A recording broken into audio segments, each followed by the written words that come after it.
Beli yang Anda perlu, yang tidak perlu jangan. Pengeluaran yang tidak perlu jangan. Karena apa?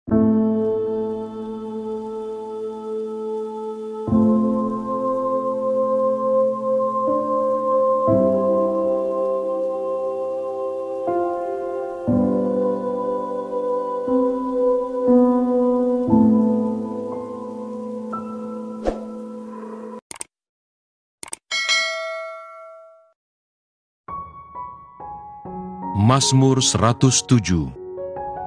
Nyanyian syukur dari orang-orang yang ditebus Tuhan. Bersyukurlah kepada Tuhan sebab Ia baik, bahwasanya untuk selama-lamanya kasih setianya. Biarlah itu dikatakan orang-orang yang ditebus Tuhan, yang ditebusnya dari kuasa yang menyesakkan, yang dikumpulkannya dari negeri-negeri, dari timur dan dari barat, dari utara dan dari selatan. Ada orang-orang yang mengembara di padang belantara, jalan ke kota tempat kediaman orang tidak mereka temukan. Mereka lapar dan haus, jiwa mereka lemah lesu di dalam diri mereka. Maka berseru-serulah mereka kepada Tuhan dalam kesesakan mereka, dan dilepaskannya mereka dari kecemasan mereka. Dibawanya mereka menempuh jalan yang lurus, sehingga sampai ke kota tempat kediaman mereka. Biarlah mereka bersyukur kepada Tuhan karena kasih setianya, karena perbuatan-perbuatannya yang ajaib terhadap anak-anak manusia. Sebab dipuaskannya jiwa yang dahaga, dan jiwa yang lapar dikenyangkannya dengan kebaikan.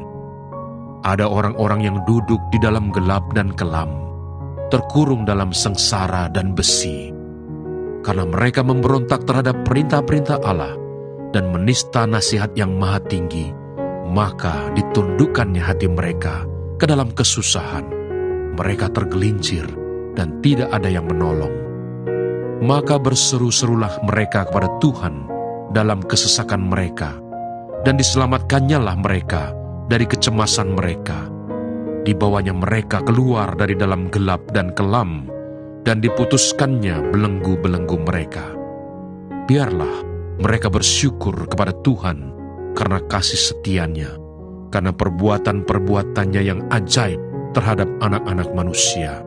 Sebab dipecahkannya pintu-pintu tembaga, dan dihancurkannya palang-palang pintu besi. Ada orang-orang menjadi sakit oleh sebab kelakuan mereka yang berdosa, dan disiksa oleh sebab kesalahan-kesalahan mereka. Mereka muak terhadap segala makanan, dan mereka sudah sampai pada pintu gerbang maut. Maka berseru-serulah mereka kepada Tuhan dalam kesesakan mereka, dan diselamatkannya mereka dari kecemasan mereka. Disampaikannya firman-Nya, dan disembuhkannya mereka. Diluputkannya mereka dari liang kubur. Biarlah mereka bersyukur kepada Tuhan karena kasih setianya, karena perbuatan-perbuatannya yang ajaib terhadap anak-anak manusia. Biarlah mereka mempersembahkan korban syukur dan menceritakan pekerjaan-pekerjaannya dengan sorak-sorai. Pak, kalau ada kiriman ilmu santet, cara ngembalikannya gimana? Lu udah tahu bahwa orang yang suka tertawa itu tidak bisa disantet. Tapi jangan ketawa sendiri. Nah, suatu kali calon anggota DPR RI dari partai besar minta tolong saya. Kenapa? Karena dia dikirim santet. Dari mulutnya keluar rambut-rambut. Dan setiap kali dia mandi, ketiak gini nih, keluar kerikil dan pasir. Dan setiap malam ada burung hantu. Tiap malam. Nah, dia orang Kristen dipanggil pendeta. Pendeta datang, setan keluar. Pendeta keluar, setan datang. Pusing dia. Rapat keluarga, masalah setan. Saya diminta tolong untuk hadir. Waktu itu posisi saya masih ngawal presiden waktu itu. Masih ngawal Presiden SBY waktu itu. Karena dia pejabat, calon DPR RI dan dia mau jadi pejabat, nelpon saya. Saya diminta tolong, saya datang. Saya lihat, wah ini setannya ini pengertian. Dia botak, dikirim rambut. Kendalanya muncul bagian sini. Dia ngomong, Pak, cara ngembaliin santet gimana? Mudah. Ambil Pak rambutnya semua, kumpulin. Rambutnya, saya itu batu sama pasirnya. Cara ngembaliin santet itu apa? Dibakar dengan api. Apa saudara? Dibakar dengan apa? Artinya apa? Kembali ke asal. Kembali seperti semu. Jelas? Jelas? Kalau ada yang ngirim mati rezeki tanah kuburan, sudah tahu tanahnya, kumpulin, bakar. Itu kembali seperti semula. Kembali ke asal. Doakan demi nama Tuhan. Nah, setelah itu, Pak, burung hantunya gimana? Tembak dor, goreng. Nah, saya penting dimasukkan dalam api. Bakar dulu di api. Burungnya dibakar di api dulu. Plus. Nah, ingat, kalau saudara ada kiriman santet, paku, boneka, tali pocong, atau model pocong, atau model apapun, tahu itu jenis santet. Ingat, langkah pertama yang dilakukan apa saudara? Masukkan ke dalam apa? Kenapa masuk dalam api? Kembali ke asal. Ikuti saya semua, kembali ke asal. Apa saudara? Atau dimentahkan, kembali ke pemiliknya. Nah, tapi ingat, semuanya itu, semua jimat, semua jenis pusaka model apapun harus masuk ke dalam api. Untuk apa? Menghilangkan kekuatannya. Kedua, supaya kembali ke semula. Dimentahkan. Apa saudara? Apa saudara? Dimentahkan. Ada satu kasus yang saya tanganin, ini supaya lebih jelas saudara. Ada seorang pemuda, tapi belum menikah, usia 40-an. Dia punya jimat, batu, dan itu membuat dia kebal senjata. Di karter, tembak, silet, nggak mempan. Batu ini kalau dilempar, peng, ke sungai, besok pagi-pagi, tek, balik ke lemari. Dilempar itu ke laut, peng, besoknya, blek, kembali ke lemari lagi. Dan banyak hamba-hamba Tuhan doain dia, suruh nyilet karter, suruh beli di Indomaret, silahkan disilet gitu, gini-gini.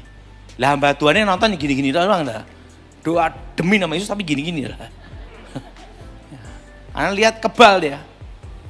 Dan pemuda ini ngomong, batu ini silahkan dibuang, suruh buang, batunya dibuang, beng, ke laut. Berapa hari kemudian, beng, balik ke lemari. Ditunjukin batunya balik gitu dah. Kakak-kakaknya pusing minta tolong sama saya. Yang tahu tentang setan, bekasnya apa? Setan. Udah saya datang. Langsung dia ngomong, ini Pak Daud ya? Iya.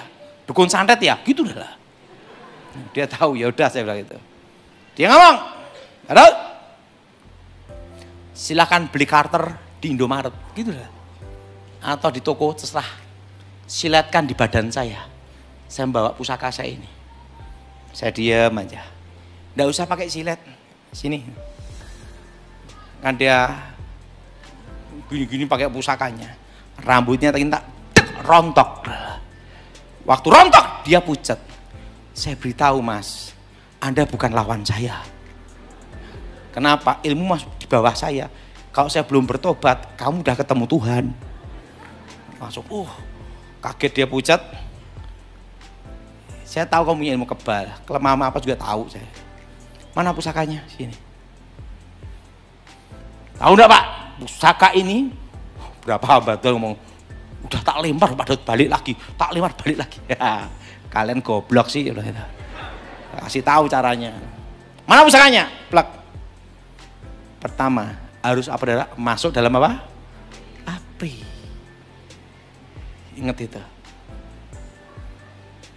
Jimat apapun harus dimasukkan ke dalam apa? Api dulu. Lewatkan masuk api dulu. Begitu masuk dalam api, dem, kebakar. Setelah kebakar, batunya diambil, mana pukul besinya. Tek, hancur jadi pasir. Saya ngomong dia, udah tidak bisa balik lagi. Langsung doa pelepasan, bertobat. Kenapa hamba Tuhan yang ini gagal? Karena tidak masuk ke dalam api. Jadi saudara ada yang ngirimin santet, bendanya itu ketemu, langkah pertama. Apa saudara? Masuk ke dalam apa? Api. Karena semua jimat, kekuatan pusaka apapun, kalau masuk dalam api, kembali seperti semula dan dimentahkan. Untuk pengusiran setan demi nama Yesus. Nah, makanya ada kasus tertentu, kalau jimatnya hanya dibuang aja, rohnya balik lagi. Kalau udah masuk dalam api, udah enggak. Dimentahkan. Jelas? Kembali seperti semu. Jadi kalau saudara nanti di rumah ada yang ngirim tanah kuburan, langkah pertama, masuk dalam api dulu, baru doa. Jadi demi nama Tuhan Yesus, keluar. Kenapa ke dalam api? Kembali ke asal. Kembali ke pemilik. Jelas? Jelas? Jelas? Ini semua masuk dalam api. Saudara, banyak orang ngomong sama saya gini, Pak, tahun ini aja udah berat. Gimana tahun depan? Betul? Saya kan beritahu pada saudara semua tahun lalu, bahwa kita semua akan masuk resesi ekonomi itu di tahun 2025. Betul? Yang masih ingat angkat tangan semua. Tinggi-tinggi. Sekarang udah terasa. Betul? Betul? Nah, Surabaya gimana? Saya beritahu, kencangkan ikat pinggang. Biasanya makan steak tenderloin, sekarang makan kikil. Tetap rasanya empuk, betul? Betul? Betul? Resesi ekonomi ini tidak terasa berat di Surabaya selama tidak utang bank. Jadi yang utang bank, makanya dari 3 tahun yang lalu saya beritahu, jangan utang bank. Karena kita masuk resesi ekonomi berat tahun depan. Yang utang bank, siapin. Nanam kelapa kopior dan es kopior. Sambil minum sama-sama kepalanya kok. Karena kondisi seperti ini masih sampai tahun depan. Jelas saudara? Dan nanti inflasi terus. Del. Tahun depan del semua ada. Del semua naik semua adalah. Harga-harga akan naik semua. Itu tahun depan. Yang tidak naik hanya satu, harga diri. Sampai 2026 Desember. Itu puncak-puncaknya inflasi. Dan 2027 baru ekonomi bergerak. Jelas? Dan tahun depan banyak properti yang diobral. Tahun ini sudah banyak, tahun depan lebih banyak adalah. Karena orang perlu makan dan perlu uang cash. Tapi saudara jangan tergoda utang bank, pakai KPR untuk beli properti. Ingat, jangan terjebak itu. Kecuali punya uang cash baru beli. Karena kondisi seperti ini masih sampai tahun 2026. Jelas? Bunga bank, daya beli masyarakat drop turun. Itu sampai tahun 2026. Jelas? Dan ekonomi bergerak. Waktu itu saya beritahu, 10 tahun ke depan Cina menguasai ekonomi Indonesia. Masih ingat? Tidak usah banyak-banyak. Sekarang aja Cina masuk tekstilnya ke Indonesia. Betul? Betul? Hanya 4 yang Apa saudara? Perikanan, peternakan, pertanian, ketiga logistik distribusi. Karena ingat SIM-nya harus Indonesia. Jelas? Jelas? Jelas? Dan ingat toko-toko besi tetap aman yang berbau pasir dan batu karena di gunung tidak import. Dan yang keempat, properti tanah, membatasi hak kepemilikan tanah. Yang empat ini yang bertahan seterusnya, dan kuliner itu bertahan kecuali Chinese food. Karena apa? Yang aslinya datang. Sini kan KW, betul nggak? 10 tahun ke depan, kokinya asli dari sana yang sipit-sipit datang ke sini. Gimana asli lawan KW, betul nggak? Nah, makanya semua yang kuliner-kuliner semua persiapkan masakan Nusantara. Karena 10 tahun ke depan, Cina menguasai ekonomi Indonesia. Kemarin saya di Kementerian Pertahanan, saya omong-omong sama Jenderal Glenny Kairupan, karena sahabat saya 20 tahun. Saya ngomong, langkah pertama, swasembada jagung dulu. Untuk apa? Karena jagung yang paling tahan kemarau. Kalau padi itu harus berair cukup. Dari batang, daun, sampai biji, semua bisa kepake. Dan tahan lama. Pertama, jagung dulu. Kedua, aman dulu. Kondisi apapun penting aman. Ingat, tahun depan yang diutamakan presiden pasti aman dulu. Jelas? Jelas? Jadi saudara tidak usah takut akan terjadi macam-macam. Aman. Amin. Ngomong sebelahnya, tidak usah pindah luar negeri. Amin. Apa saudara? Aman. Ingat, posisi apa saudara? Aman. Pak, gimana untuk ke depan, tahun depan nyimpen apa? Pertama, yang hubungan dengan dagang, yang berhubungan dengan import, harus punya cash dolar secukupnya aja. Yang kedua, udah tahu emas nanti berapa tahun lagi 2 juta per gram. Tahun lalu saya nyuruh semua nyimpen emas walaupun 1 gram. Betul? Betul? Sekarang udah naik. Dan berapa tahun lagi 2 juta per gram. Jadi kalau nikah nanti bukan pakai cincin emas, cincin aluminium. Jelas? Cincin apa dah? Ngomong sebelahnya, itu nanti zamanmu. Penting tahan lama, aluminium. Cintamu sejati seperti aluminium. Nah, jadi itu akan terjadi, ingat. Dan saya sudah beritahu, tahun depan perpajaan. Jadi saya beritahu sekarang, ini sebelum saya selesai khotbah ya. Kenapa 3 tahun yang lalu saya khotbah di tempat ini sampai berapa kali? Supaya semua beli tanah. Masih ingat? Ya masih ingat, tangan-tangan coba. Beli tanah, beli emas, beli US dollar. Betul? Saya kasih tahu. Gaji UMR sekali. Sekarang ini misalnya. Sebulan maksimal lah. Udah berat itu. Itu 5 juta. UMR ya. Oke. Mau punya rumah. Harga 500 juta. Itu paling rendah di Surabaya. Betul? Betul? Kecil. RSSS. Rumah sangat sederhana. Selonjor. Susah. Itu aja udah 500 juta di dalam kota. Betul? Betul? Itu mau beli aja. Itu nunggu 10 tahun loh. Itu sama makan dikurangin doa puasa. Betul? Setelah 10 tahun mau beli, naik. Karena harga tanah naik terus. 1,5 miliar, 2 miliar. Gimana mau kebeli? Betul?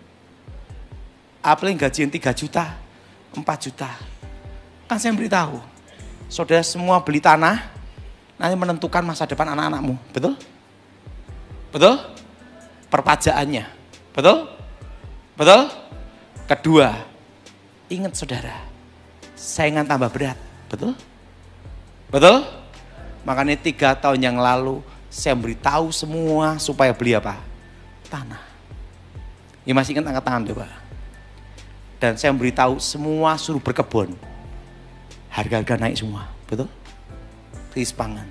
Dan tahun ini dan saat ini saya beritahu, tahun depan, tahun untuk bertahan. Apapun kondisimu, bertahan, usahakan jangan utang bank. Jelas? Jelas? Jelas?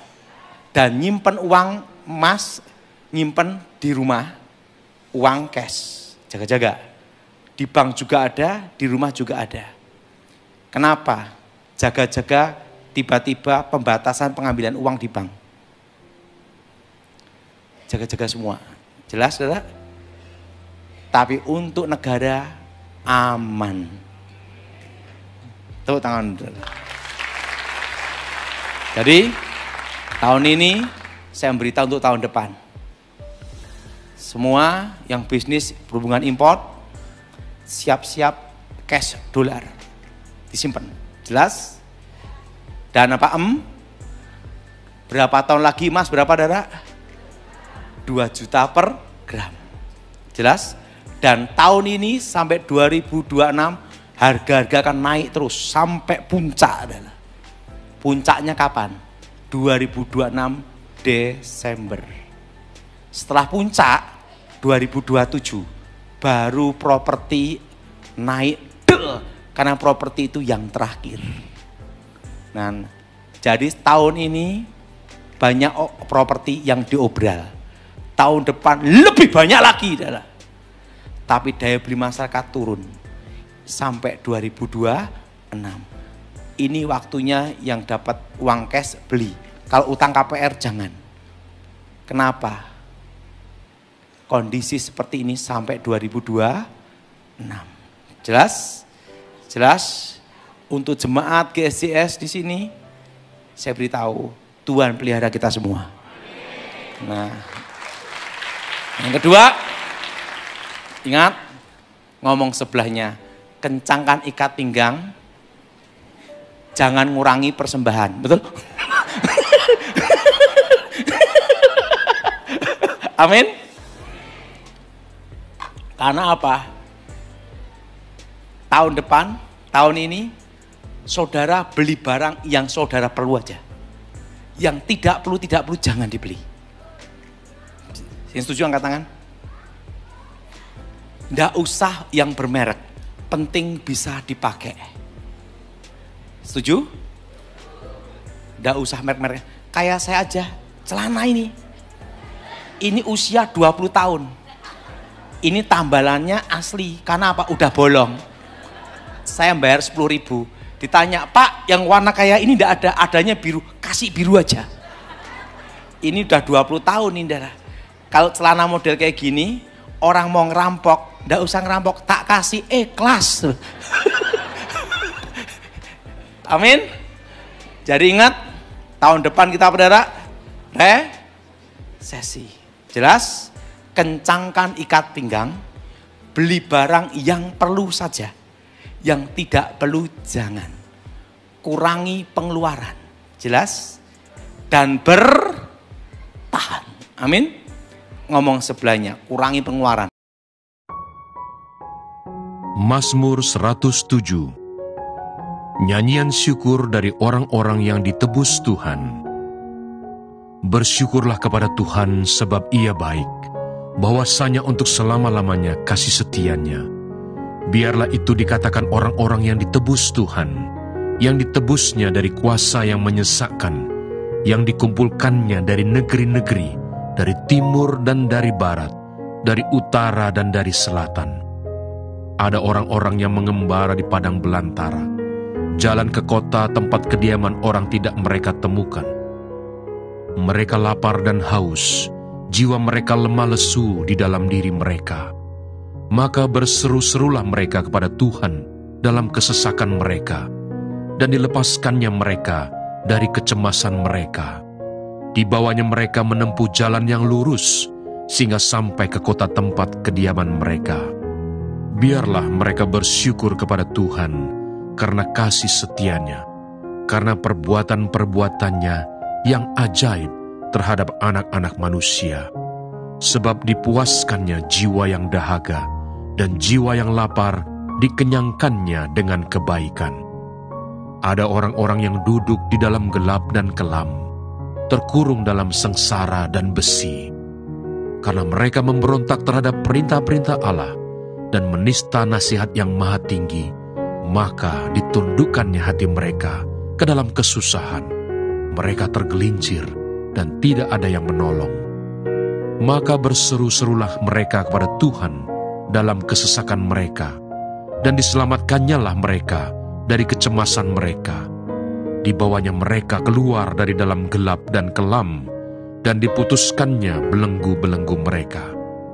Biarlah mereka bersyukur kepada Tuhan karena kasih setia-Nya, karena perbuatan-perbuatannya yang ajaib terhadap anak-anak manusia.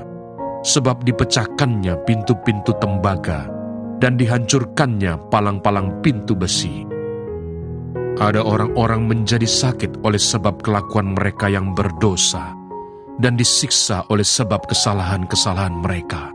Mereka muak terhadap segala makanan, dan mereka sudah sampai pada pintu gerbang maut. Maka berseru-serulah mereka kepada Tuhan dalam kesesakan mereka, dan diselamatkannya mereka dari kecemasan mereka. Disampaikannya firman-Nya, dan disembuhkannya mereka. Diluputkannya mereka dari liang kubur. Biarlah mereka bersyukur kepada Tuhan karena kasih setia-Nya, karena perbuatan-perbuatannya yang ajaib terhadap anak-anak manusia. Biarlah mereka mempersembahkan korban syukur, dan menceritakan pekerjaan-pekerjaannya dengan sorak-sorai. Ada orang-orang yang mengarungi laut dengan kapal-kapal, yang melakukan perdagangan di lautan luas. Mereka melihat pekerjaan-pekerjaan Tuhan dan perbuatan-perbuatannya yang ajaib di tempat yang dalam. Ia berfirman, maka dibangkitkannya angin badai yang meninggikan gelombang-gelombangnya. Mereka naik sampai ke langit dan turun ke samudera raya. Jiwa mereka hancur karena celaka. Mereka pusing dan terhuyung-huyung seperti orang mabuk dan kehilangan akal. Maka berseru-serulah mereka kepada Tuhan dalam kesesakan mereka, dan dikeluarkannya mereka dari kecemasan mereka. Dibuatnyalah badai itu diam, sehingga gelombang-gelombangnya tenang. Mereka bersukacita, sebab semuanya reda, dan dituntunnya mereka ke pelabuhan kesukaan mereka. Biarlah mereka bersyukur kepada Tuhan karena kasih setia-Nya, karena perbuatan-perbuatannya yang ajaib terhadap anak-anak manusia. Biarlah mereka meninggikan Dia dalam jemaat umat itu, dan memuji-muji Dia dalam majelis para tua-tua. Dibuatnya sungai-sungai menjadi padang gurun, dan pancaran-pancaran air menjadi tanah gersang. Tanah yang subur menjadi padang asin, oleh sebab kejahatan orang-orang yang diam di dalamnya. Dibuatnya padang gurun menjadi kolam air, dan tanah kering menjadi pancaran-pancaran air. Ditempatkannya di sana orang-orang lapar, dan mereka mendirikan kota tempat kediaman. Mereka menabur di ladang-ladang, dan membuat kebun-kebun anggur yang mengeluarkan buah-buahan sebagai hasil. Diberkatinya mereka, sehingga mereka bertambah banyak dengan sangat, dan hewan-hewan mereka tidak dibuatnya berkurang. Tetapi mereka menjadi berkurang dan membungkuk oleh sebab tekanan celaka dan duka. Ditumpahkannya kehinaan ke atas orang-orang terkemuka, dan dibuatnya mereka mengembara di padang tandus yang tiada jalan. Tetapi orang miskin dibentenginya terhadap penindasan, dan dibuatnya kaum-kaum mereka seperti kawanan domba banyaknya. Orang-orang benar melihatnya, lalu bersukacita. Tetapi segala kecurangan tutup mulut. Siapa yang mempunyai hikmat, biarlah ia berpegang pada semuanya ini, dan memperhatikan segala kemurahan Tuhan. Mazmur 108. Syukur dan doa. Nyanyian Mazmur Daud. Hatiku siap ya Allah, aku mau menyanyi, aku mau bermazmur. Bangunlah hai jiwaku, bangunlah hai gambus dan kecapi.